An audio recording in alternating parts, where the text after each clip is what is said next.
रहते थे। चारों भाई बहुत होशियार थे। उनकी उम्र 15 से 20 वर्ष के बीच थी। एक बार चारों अपने मामा के घर दूसरे गांव जा रहे थे। रास्ते में उन्हें ऊंट के पैरों के निशान दिखाई दिए। थोड़ा आगे चलने पर उन्हें एक व्यक्ति अपनी तरफ आता दिया।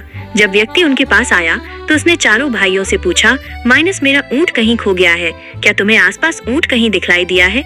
प्लीज हमारे चैनल को लाइक और सब्सक्राइब जरूर कर ले।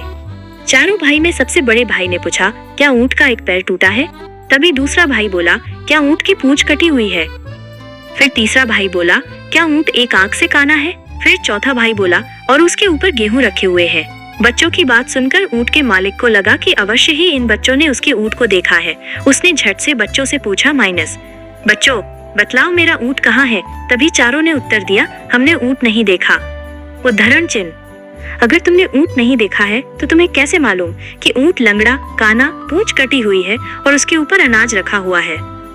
आप अभी तक चैनल को सब्सक्राइब नहीं किए हैं, प्लीज हमारे चैनल को लाइक और सब्सक्राइब जरूर कर ले।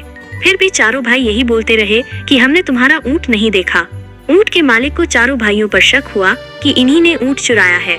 ऊंट का मालिक चारों भाइयों की शिकायत लेकर राजा के पास पहुंचा और राजा से शिकायत करते हुए बोला, महाराज मेरा ऊंट कहीं गुम गया है और इन चारों भाइयों ने मेरे ऊंट का हुलिया बतलाया है, किंतु कहते हैं कि हमने तुम्हारा ऊंट नहीं देखा। मुझे शक है कि चारों ने ही मेरा ऊंट चुराया है।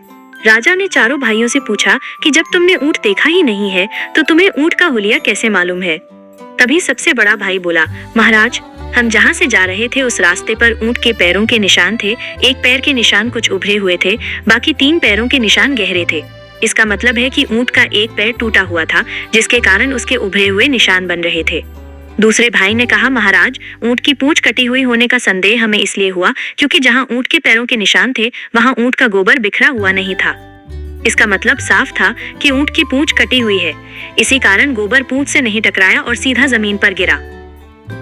महाराज ऊंट जहां से जा रहा था वहां एक तरफ की घास तो ऊंट ने खाई थी, जिसके कारण वहां घास नहीं थी, और जिस तरफ ऊंट की आंख खराब थी वहां उसे दिखाई नहीं दे रहा होगा, इसीलिए उस तरफ ऊंट ने घास नहीं खाई थी और वहां की घास हरी थी, इसीलिए हमने अंदाज लगाया कि ऊंट काना है।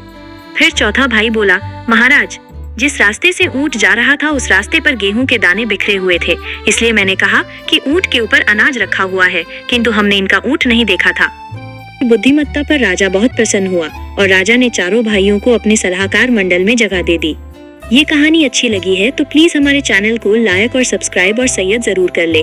जय श्री राम जरूर लिखे।